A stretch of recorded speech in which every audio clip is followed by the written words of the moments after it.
আচ্ছা, তাহলে প্রথম অংশ ছিল হচ্ছে সাবঅর্ডিনেট ক্লোজ। যদি সাবঅর্ডিনেট ক্লোজ হয় তাহলে স্বাভাবিকভাবে এটা কি বলা হচ্ছে সাবঅর্ডিনেট ক্লোজ।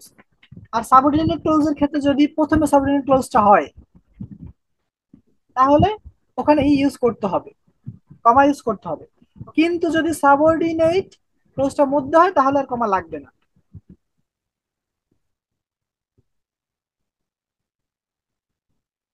এরপরে 2 নম্বর হচ্ছে আমরা করব relative clauses. Relative close, relative close মানে হচ্ছে যে ক্লোজটা অন্য একটা ক্লোজের মধ্যে একটা সম্পর্ক বানাই দিবে জাস্ট। এরকম যদি ক্লোজ হয় তাহলে এই ক্লোজটার দুই পাশেই কমা ইউজ করতে হবে। আমরা যেমন তুলতেছি, ধরেন আমরা school children, school children who take physical exercise, who take physical exercises regularly, often অথবা often have a healthier life. lifestyle। হ্যাঁ, হুম। Life style. স্টাইল। এখন এই যে ক্লোজটা এখানে দেখেন, এখানে একটা মধ্যে একটা ক্লোজ আছে যার ওভাবে কোনো ইউজ নাই। এই যে অংশটা, who take physical exercise regularly, দেখছেন আমি বোল্ড করে দিলাম। হুম। এই অংশটা হচ্ছে এখানে রিলেটিভ ক্লোজ। ঠিক আছে, কারণ জি। এই ক্লোজটা আপনি যদি বাদ দেন খুব একটা চেঞ্জ হয় না, যে school children often have a healthier lifestyle. কিন্তু স্কুল চিলড্রেন বলতে কারা, এটাকে ডেফিনিট মিন করতে চাইছে ওরা। সো এক্ষেত্রে এটা একটা অতিরিক্ত ক্লোজ, এবং এই ক্লোজে আইএলটিএস এক্সামের ক্ষেত্রে দুই পাশেই কমা ইউজ করে, বোথ সাইড। হুম। ঠিক আছে, হ্যাঁ। এক্ষেত্রে একটা জিনিস আসবে যে পরবর্তীতে, যেমন রিলেটিভ ক্লোজের মধ্যে দুই প্রকারই থাকতে পারে, যেমন ডিফাইনিং রিলেটিভ ক্লোজ, ইনডেফিনিট, নন ডিফাইনিং অথবা ইনডিফিনিট যদি বলি, নন ডিফাইনিং রিলেটিভ ক্লোজ। ডিফাইনিং মানে হচ্ছে এটাকে কোনো কিছু বর্ণনা করতেছে, তখন সাধারণত এখানে কমাটা ওইভাবে ইউজ করা কি হয় না। কিন্তু যদি রিলেটিভ ক্লোজ হয় তাহলে ডেফিনেটলি আহ এটা ইউজ করতেই হবে নন ডিফাইনিং হলে।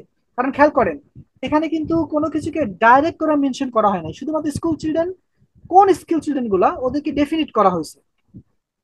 কেবল যারা রেগুলার এক্সারসাইজ করে, সবাই হেলদি লাইফস্টাইল থাকে না সবারটা। তো 3 নাম্বার যদি দেখেন, যেমন আমরা অনেক সময় একটা শব্দ ইউজ করি, যেমন আহ, আমরা কানেক্টরস ইউজ করি না কোহেসিভ ডিভাইসের জন্য। হ্যাঁ। যেমন ধরেন আছে কি যে ওই যে which is Y, that's why. তো উইচ ইজ ওয়াই যদি এজ হয়, রেজাল্ট। হ্যাঁ, হুইচ ইজ হোয়াই যদি হয় তাহলে এরপরে ডেফিনেটলি আপনার কমা ইউজ করতে হবে। This is why.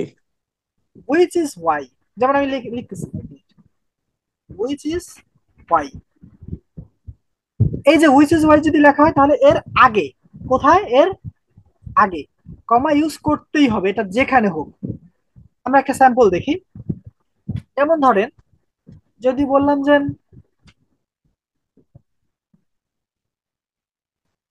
many people get angry when they don't get, অথবা do not get লিখবেন, don't get what they want। এই যে আমি লিখলাম, এবার আমি লিখলাম which is why, তারপরে যে কোনো কিছু লিখলাম, which is why they usually become unhappy, for example which is why they usually become unhappy। তো এক্ষেত্রে এই যে যে লিখলাম আমরা, এক্ষেত্রে এই যে which is why যখন লিখছি এরপরে আমাদের একটা কমা ইউজ করতে হবে, which is why, oh sorry which is why এর আগে, আগে ওয়ান্টের পরে। আগে। ঠিক আছে,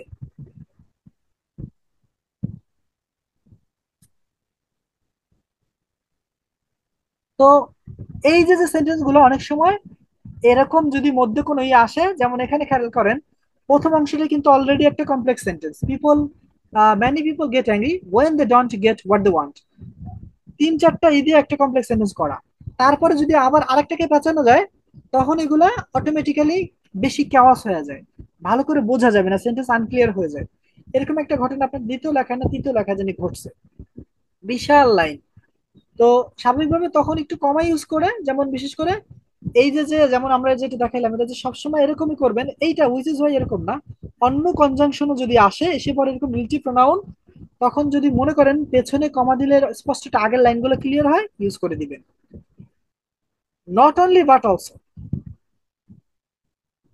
আমরা জানি নট অনলি বাট অলসো, তো এই রুলসটা আমি খুব মনে হয় বিস্তারিত লেখার দরকার আছে কি, কারণ নট অনলি বাট অলসো যদি থাকে তাহলে এখানে কমা লাগে না। হুম। Okay, not only dot dot but also যদি কোনো রুলস আসে তাহলে এর মধ্যে কোনো কমা লাগে না। যেমন ধরেন not only, not only my friends but also,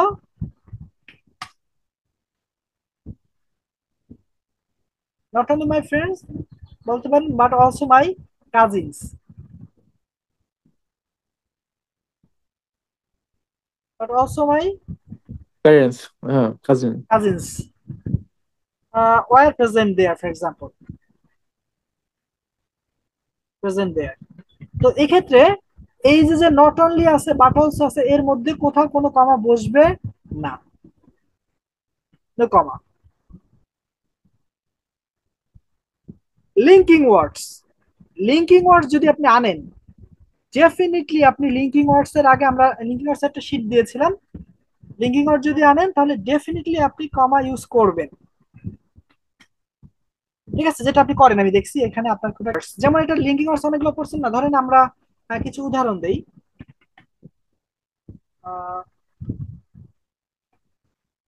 linking ওয়ার্ডস যেগুলো আছে, যেমন আমরা ওই যে আপনি লেখার মধ্যে ইউজ করেন না অ্যাজ এ রেজাল্ট, হ্যাঁ। অ্যাজ এ রেজাল্ট, তারপরে ধরেন ওই অ্যাডিশনের জন্য ইউজ করেন মোর ওভার, এটা আপনি অনেক ইউজ করেন। এই জাতীয় শব্দ যখন আনবেন তখন এরপরে অবশ্যই অবশ্যই কমা দিবেন।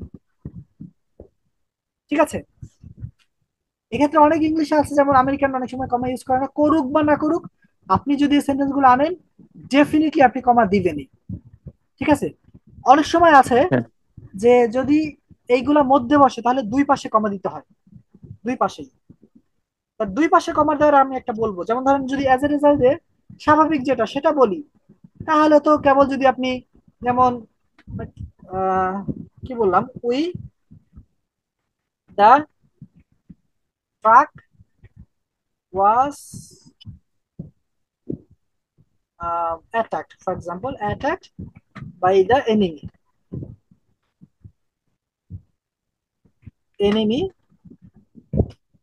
as a result, এই যে আমি নতুন একটা সেন্টেন্স শুরু করলাম, এখন এখানে আমি কমা দেব, as a result the driver couldn't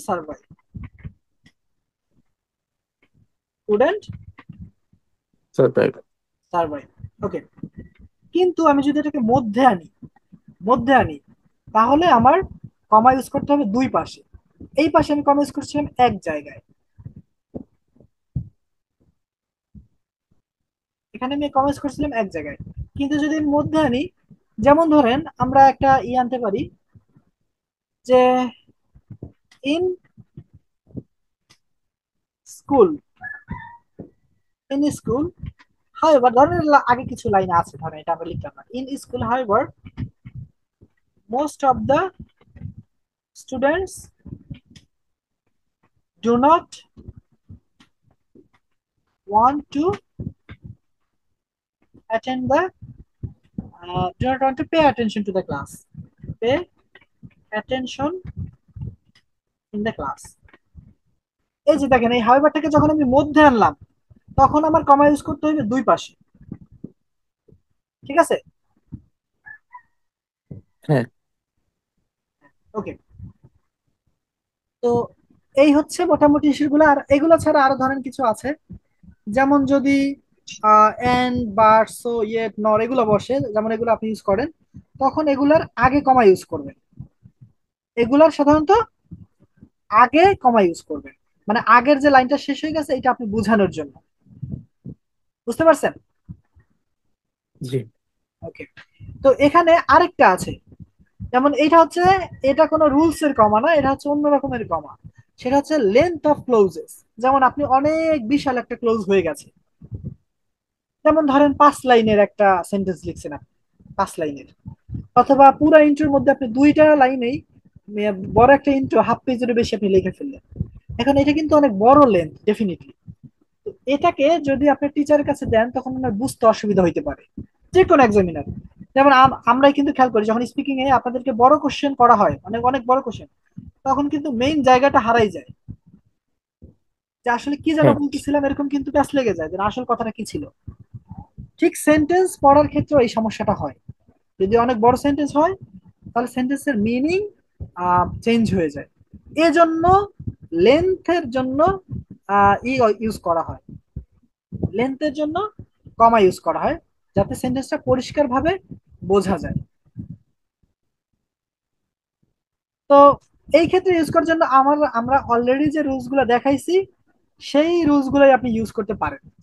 already যে রুলস গুলো আমরা দেখাইছি, যেমন ধরেন এই যে, যদি এই আপনি হাউএভার দিয়ে কোনো সেন্টেন্স অ্যাড করলেন অথবা কোনোটা রিলেটিভ প্রোনাউন দিয়ে শুরু হয়ে গেল নতুন করে আবার, তখন ওই রিলেটিভ প্রোনাউনের আগে যখন শুরু করলেন বোঝা যায় যাতে যে না, এটা একটা নতুন ক্লোজ শুরু হয়েছে।